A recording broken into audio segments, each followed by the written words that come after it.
Self-care. It's such a deep, layered word, and for me, it's really become the process of getting to know yourself, showing up for yourself over and over again. In creation of the Self-Care Creature podcast, I want to teach you, too, how to have a relationship with yourself. We're going to dive into the psychological and physiological unfoldings of adopting what I love to call a self-care lifestyle. This podcast is here to help you, the stressed out but spiritually minded individual who can feel that wild calling in your heart, who wants to develop self-care rituals to support your daily living, give you the confidence and know-how to live through your intuition and raise your self-worth. You deserve it. You are capable of this. And I want to help you understand how the hell to get there, what it actually means, and how do you actually live it.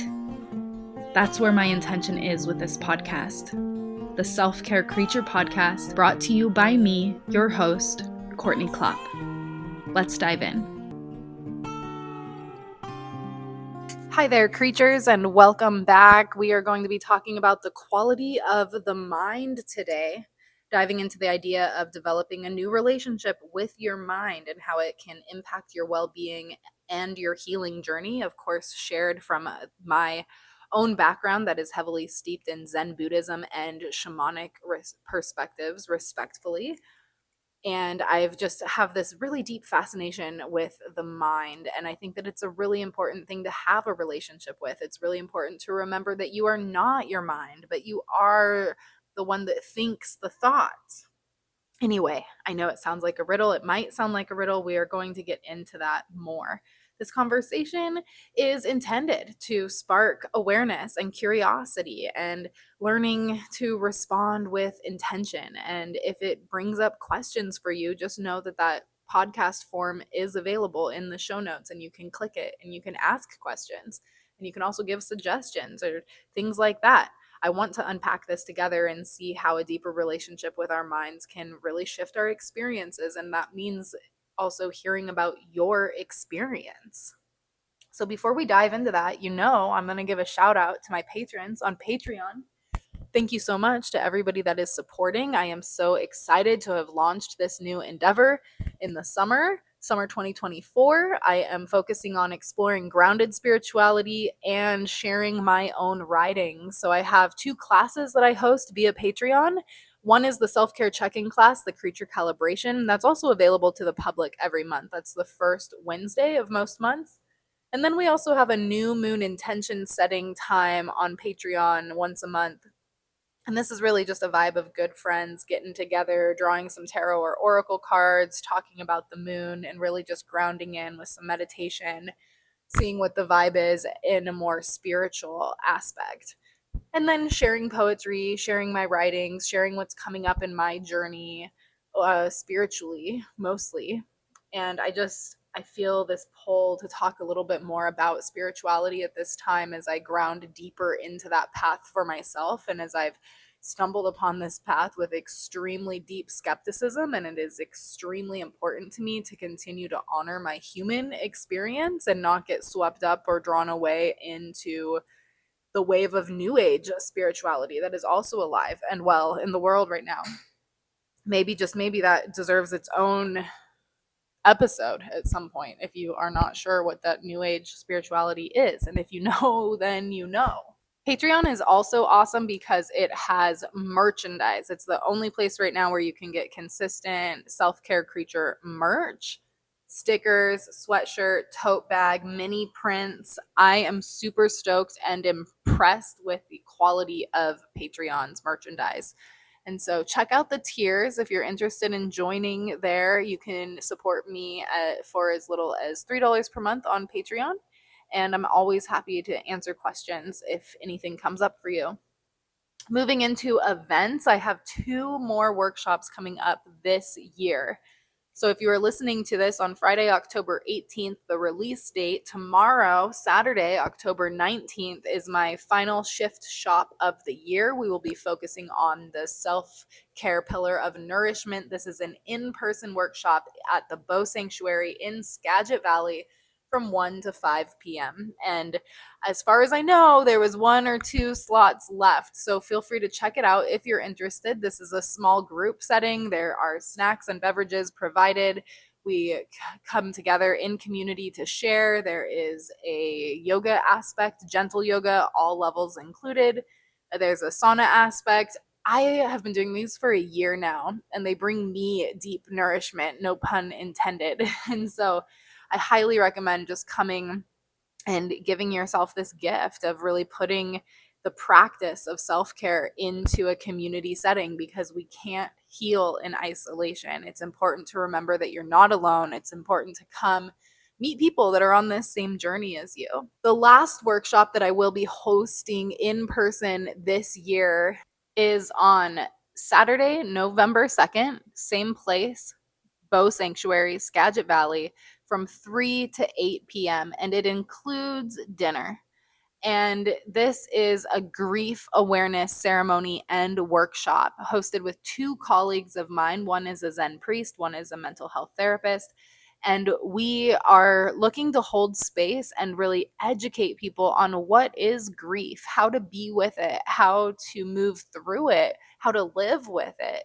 And we just don't live in a society and a culture where it's truly deeply understood and held. And we have all attended grief ceremonies where it's a deep dive, and some people don't really have the capacity or the interest or the ability to go that deep that fast. So this is really just like we're wading in the waters together and figuring out what is this and holding that space. So I highly recommend you look into that. Tell a friend about it if it resonates. I would love, love, love to see you there. I would be absolutely honored to hold that space for you. This has been something I have been moving towards and being pushed towards for upwards of a decade at this time. And it's definitely an intimidating space to step into, but I also feel very honored and very ready. And I am excited to see what unfolds. Lastly, I will remind you that I am available for private coaching, one-on-one sessions, and I see people at the Bow Sanctuary as well as online. And people come and work with me for all different kinds of reasons: learning to choose yourself, needing more support, structure in your life, accountability, wanting a compassionate person to call you out on your BS in a way that you'll actually hear and understand. And I'm more than happy to answer questions in this regard too, to just see if it's a good fit. My consults are very, very casual. It's just a quick chat.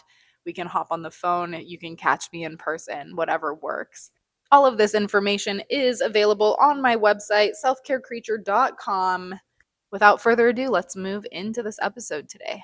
If you have been following my work for any extended time, you likely know that Zen Buddhism and shamanic practices are something that I have been studying and taking part in for many years. And they make up a big part of my background and the work that I bring forward in the world and the perspective that I hold for the world. Something that I have been contemplating is the fact that both Zen and shamanic traditions really emphasize the profound connection between the mind and the overall well being. So I want to break that down a little bit and help you understand that further. So in Zen, the quality of the mind is believed to directly shape one's life experience. And it's said that a mind that's clouded with distractions, judgments, and attachment leads to suffering, not feeling fulfilled, stressed, these kinds of things. While a mind cleared through mindfulness and self-awareness allows for peace and clarity. The inner critic, which we all know is often harsh and relentless, is not the natural state of our minds, but it's a construct of past conditioning. My Zen teacher often states that the quality of your mind determines the quality of your life, and reminds us that no one would willingly choose to live with that disgruntled critic in their own head. I can just hear his voice right now. No one in their right mind would choose that. So that's why the practice of Zen invites us to cultivate a more compassionate inner dialogue. And this is done by embracing stillness and observing what naturally arises in the mind without judgment. However, it's important to note that what arises isn't always easy. You may be thinking right now, oh, just sitting and being with your mind sounds like some sort of torture mechanism. And there can be deeply challenging thoughts and emotions that arise in this space. And the practice is in noticing, accepting, and gently transforming these inner experiences. And so I'll provide some examples with that today while continuing to acknowledge how fucking hard meditation can be. I got into Zen and meditation because I thought it would be easy. I was like, oh yeah, you just sit there and do nothing, literally, right? That's the whole joke about Zen. But when you do that and you realize how wild it is to be with your mind, how hard it is to actually slow down, especially in our world that is continuously more fast paced than ever, as I say often, you find all of a sudden that meditation is actually not as accessible as maybe it once was, which deeply fascinates me as a modern day Zen practitioner. So let's turn the lens over to the shamanic traditions for a moment. These shamanic traditions view our thoughts as incredibly potent forces that shape our ability to heal and move through the world. Our thoughts shape our world. So, very similar to Zen in that regard. But specifically, they see the mind's energy, the mind's thoughts as integral to our overall health, with negative thoughts disrupting the body's balance. And I know that might sound a little like, I don't know about that. So we'll get into it. In these traditions, thinking or speaking negatively about yourself is viewed as a form of illness. It's energetic misalignment. We're talking about tribal folks, indigenous folks that are literally living in communities that believe these things. Like, you just, in that way of living, you do not talk negatively about yourself. You don't speak ill of yourself and not of others. And so to heal, individuals are encouraged to maintain clear, positive thoughts, as the mind is believed to be a direct reflection of your own health, your own energy, and your connection to the world around you. Clarity of thought, therefore, supports transformation and balance. And directly, what this makes me think of, and what I've become fascinated by in this viewpoint from the shamanic lens, has to do with illness and the way that we treat ourselves when we are sick, when we are injured. That is a tool that I have come to believe is really, really profound, has been profound to my healing, is that when you are sick, you're already not doing so great. And if you're berating yourself in your mind, you're just adding a whole nother layer of challenge there for your system to come back to balance. So that's where that fascination came for me. There are, of course, nuances here because we live in a modern day world. We're not living in tight knit communities like these folks were at one point. In both of these traditions, the mind becomes a powerful tool that, when understood, can foster deep healing and inner peace. And for me, the ultimate goal is that peace. It's contentment. It's truly feeling at peace and at ease in the world and in my body, mind, and soul, essentially. But hold on, that does not mean that I'm feeling good 100% of the time. It doesn't mean that I am cutting out anything that makes me feel unpeaceful. It just means that that is a value, it is a compass for me, and to just learn how to have a different relationship with things in the world while always kind of gravitating back towards this post of peace. With that being said, we need to get into some toxic positivity here, because that is alive and well in the world today, in our modern world, and in this new age interest and uprising of indigenous traditions and new age spirituality and all of these things. Toxic positivity is so alive and well. As you may already be able to see, as within the things that I've mentioned, that it can all turn into a toxic positivity thing, and neither of these ancient traditions are encouraging such a thing. So Zen and shamanic traditions are deeply rooted in understanding that healing and personal growth are not about bypassing your pain or your discomfort. And toxic positivity, which denies or glosses over your difficult emotions like pain and discomfort, does not align with these practices, the Zen and shamanic practices and traditions. In Zen, the goal is not to replace your negative thoughts with positive ones, but rather to sit with what arises and learn how to accept it without attachment or aversion, which comes with needing other tools often. And it takes time, and it takes a lot of time, right? You're sitting on your cushion. What's that Zen saying? If you don't think you have time to meditate, sit for an hour. So it takes time to just sit and you be with your mind and to understand. But I believe that you have to have other tools as well, especially coming from a modern day lens. And similarly, in shamanic traditions, addressing and working through negative or troubling thoughts is seen as an essential piece to restoring energetic balance and true healing within your body. And we're not just talking like woo woo energetics. I'm talking about the energies of our bodies. And I think about the yogic traditions and how they know about the chakra system and have been studying energetics of the body for over 4,000 years. It's not like new science type stuff. This is real things that occur in the body that are a part of who we are. We are energy when you take it down to the vibration of our cells. I'm not great at explaining it. I don't have a science background, but I know this to be true. And both traditions emphasize facing the full spectrum of human experience rather than avoiding the hard or uncomfortable parts and transforming through compassionate awareness. Let's take a moment to talk about how the traditions practice and process, because it can get a little misconstrued or confused or little things like this again when we come back to the modern day lens. So in Zen, the idea of sitting with what arises without attachment or aversion can certainly seem abstract, especially from a trauma-informed perspective, which is also my background. So it's important to acknowledge that trauma survivors and neurodivergent individuals, such as those with high anxiety or ADHD, may struggle with practices like meditation. And I will admit, there's has to be discernment for figuring that out for yourself, right? Because I identify as a neurodivergent individual, and I definitely understand that meditation has been very challenging, and it's also been a very potent tool for me.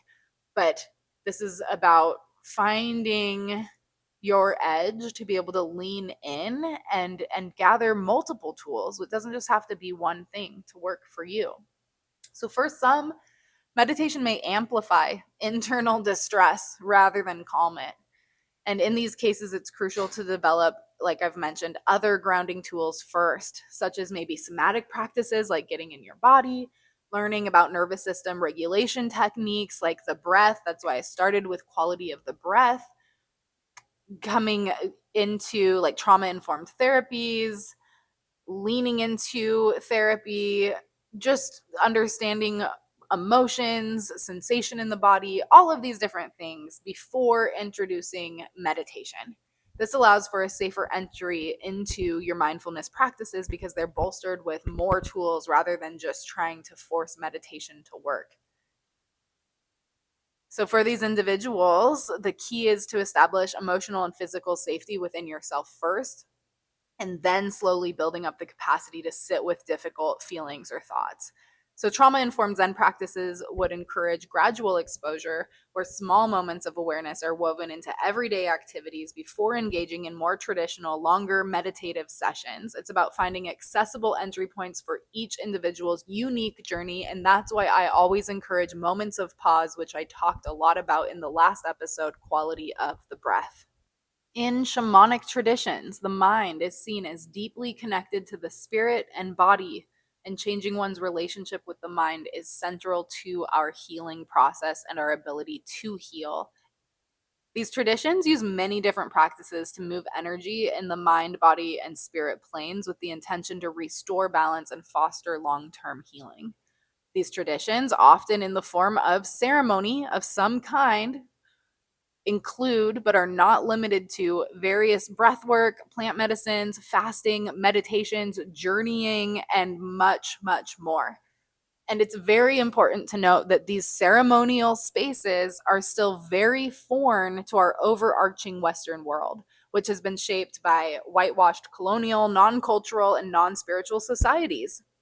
Even as we want to breach into mindfulness practices in our Western society, we don't want to take on the whole of the tradition of where that actually came from. And I would highly, highly recommend checking out the most recent episode on the Emerald podcast that talks about why mindfulness is not enough. It really talks a little deeper into some of these topics that we're moving into. Because when I say ceremony, I know that myself, I would not have had a fucking clue what that meant, even like upwards of a couple of years ago. And I definitely don't understand, probably still even today, the full breadth of what a traditional ceremony would look like. But I know that it takes a lot of people, it takes a lot of time, that time doesn't exist in those spaces, which can be really hard to comprehend. And I just can't explain enough that these are ceremonial ceremonies. And especially with plant medicine and psychedelics being on the rise, and those words, I would argue, are two very different approaches to the same meaning. You could say that plant medicine is a psychedelic, or psychedelics are plant medicine. But I think depending on what your intention is and how you're approaching it and who your practitioners and facilitators are, it can all vary. And they're gaining popularity, as I've said, for their immense healing properties. And we still don't live in a society that fully accepts the ancient traditions or knows how to integrate what we discover in these spaces. So, from a trauma informed perspective, it's crucial to acknowledge that these intense practices can be very overwhelming. Not for everybody, but they can be. It's very important to acknowledge that. And I would highly recommend to begin with slower paced practices and taking the time to understand your own belief systems before specifically diving deeper into shamanic tools and shamanic ceremonies. However, that's just my path. And I'm a person that has dove into the deep end. I'm here to tell you what I've learned and what I would recommend now because I'm a fuck around and find out type of person. And after everything I have gone through with, not having ending up in dangerous situations and having to navigate questioning, how do you trust your teachers? And all teachers are human at the end of the day, and what do you believe and what is right from wrong? And I have been in the spirals and I walk in many different worlds, and I have taken a lot of time to cultivate discernment, and that's what I want for you. But I don't believe that you have to do it by jumping into the deep end. Yes, you can. And I'm here to help you if you do that and you find like what the fuck is going on, reach out, schedule a session, we'll figure it out.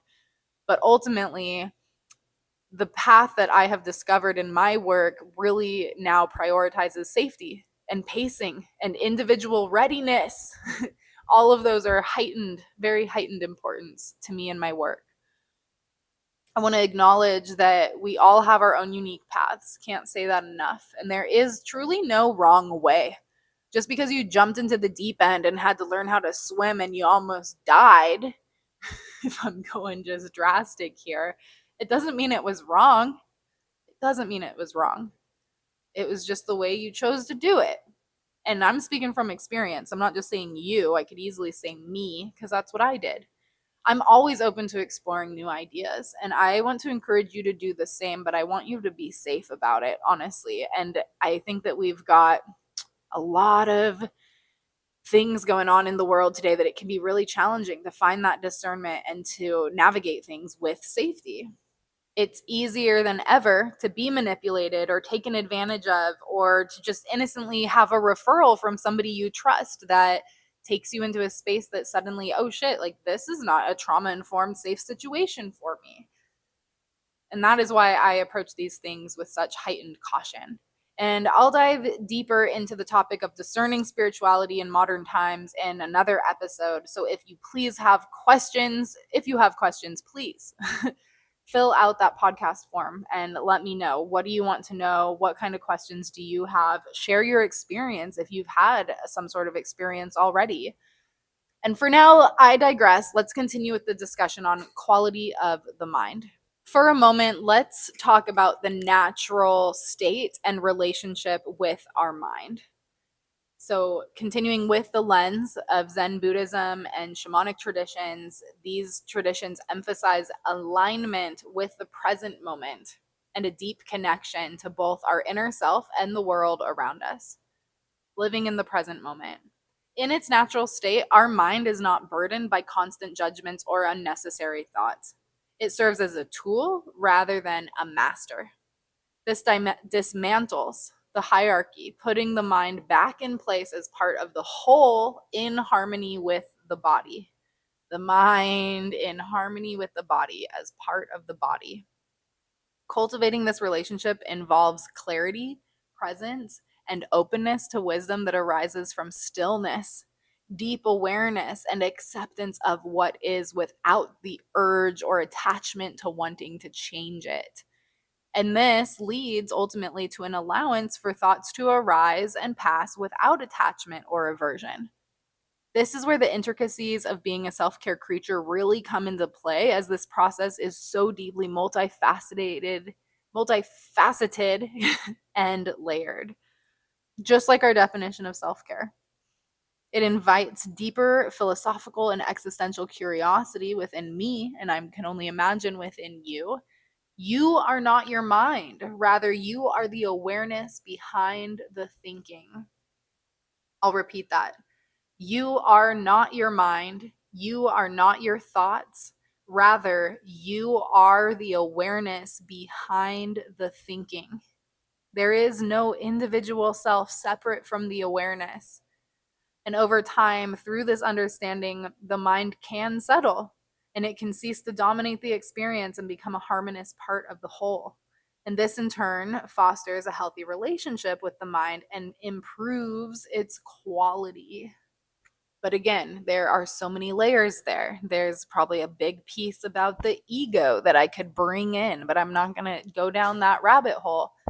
But if you're thinking immediately, like, I don't even know what would come up, but I know that my mind has a lot of resistance to be like, well, I'm powerful, I'm important. Our mind is everything about who we are. And it's really interesting. Our minds are extremely clever. Okay. That's what I love to say. Our minds are extremely clever. And that's why I think it is so important. And for me personally, I find it so deeply curious to go in there and figure out what's going on with the mind and who am I really. And I'm on the precipice of diving into my Zen teacher's most famous Zen talk. Who is this I that you believe is you? Who is this I that is Courtney that lives inside of you? Do they exist within the eyeball? Can you go inside the body and find this exact point of who is this I? I is in the letter, not the eyeball. And it really, of course, it's the whole existential big question of consciousness, right? How do we understand ourselves existing? All of that. Coming back to modern day thoughts and the mind connection, the mind and body connection is no longer some sort of mystical concept, but it is a well established fact in modern science. It's a well established fact that our thoughts can and do significantly influence our physical well being. Negative thought patterns often trigger muscle tension, stress hormone release, and even inflammation, affecting processes like digestion and immune response, which is why I am going to guess that we're seeing such a big uprise in somatic practices, learning how to be in the body, process things, release them physically. And over time, when we don't look at any of this, our mental stress it may manifest as physical discomfort. And a holistic understanding helps us to recognize that healing requires addressing mental and physical patterns, highlighting the importance of the whole body, not just isolated parts, for comprehensive healing. That feels important to mention because it's so easy to just get caught up in the mind, but it's not about the mind. It's about, again, that deeper integration of the mind as part of the body. I'm going to go off on a side tangent for a moment, but I had this really deep experience many years ago. You may have heard me talk about it in other places. that led me on a different rabbit hole. And it's this idea, we often think like, yeah, I want the best for my body. I'm showing up. I'm learning this self-care. Like I'm trying to take care of myself to the best of my ability. But do you believe that your body wants the best for you? And a lot of people, I think, really struggle with that. Do you believe that your body wants the best for you? And that is where it is so important to remember that this is a reciprocal relationship, that at the very minimal, going down through your tissues into your cells are dancing and vibrating on homeostasis. They're doing the best they can to try and keep you alive. Your body wants to live. And that can become really nuanced with chronic illness, especially. But ultimately, I believe that your body is trying the best it can, and the biggest influence and control that you have are the tools that you give it. And I think that it's really important, especially as we're talking about quality of the mind, to be able to come into a belief that your body also wants what is best for you, and to be fostering and nurturing this reciprocal relationship. So let's move into types of relationship exercises that you can have with the mind. And again, the mind is clever, and I highly recommend leaning into what is uncomfortable. But it's challenging, right? Notice what's uncomfortable, notice what you avoid, see if or how you might be able to gravitate towards those things. It's said, especially in yoga, like what you don't want to do may be the most of what you need. So but I also say take what resonates, leave the rest. So if it's not resonating, I never want you to force yourself to do anything. Again, learning your own edges. Silent meditation is the first one. Practice sitting in silence to observe your thoughts and feelings as they arise, fostering detachment and clarity. This is really fucking hard. This is known as Zazen, our sitting practice in the Zen tradition. Set a timer for 5 minutes and just see what happens. It's really challenging, and it can be really, really silly to notice what comes up in the mind. And I think this was a frustrating but entertaining part of my own meditation practice over time, just noticing the way the mind functions. Like all of a sudden I'm remembering my favorite song from when I was 13 years old. All of a sudden I'm remembering my favorite movie from when I was 16 years old. All of a sudden I'm remembering my fears of driving when I learned how to drive. Like just the most random shit that comes up. Silent meditation, great way to have a different relationship with your mind. If you're like, I just cannot do the silent thing, guided meditation. Use structured meditations to focus the mind and cultivate that mindfulness, compassion, and relaxation. That can be really, really helpful because it gives your mind something to focus on. There are plenty of amazing apps out there. I personally have started using Insight Timer. You can set a timer, you can find guided meditations. I've been uploading my own meditations on there. I can be found as a teacher on Insight Timer now by my name or insighttimer.com/selfcarecreature. Highly recommend to check that out. Another way to shift the mind is a gratitude practice. Regularly reflecting on and listing things that you're grateful for to shift your mindset towards positivity and appreciation. And this is something that I especially took on when I got back from my travels. I did a 9-month travel excursion many years ago, almost a decade ago, through Mexico and Central America. And coming back and just learning, really experiencing and appreciating the sensation of a hot shower at any time, clean drinking water at any time, having a house over my head, clean and warm bedding on my bed. All of these things, these little things. And it can be big, it can be small, whatever it is that just really makes you appreciate life. The smell of morning coffee. And honestly, when I try to tap into gratitude, I have to share. First of all, let me say, the first time gratitude was ever presented to me was in a yoga class. And the teacher, was like, bring gratitude to mind, hold it. Like, what does it mean to you? And I had no idea. I had no idea what they meant. I had no idea what it felt like. So if you are drawing a blank, I feel you and I get it. I've been there.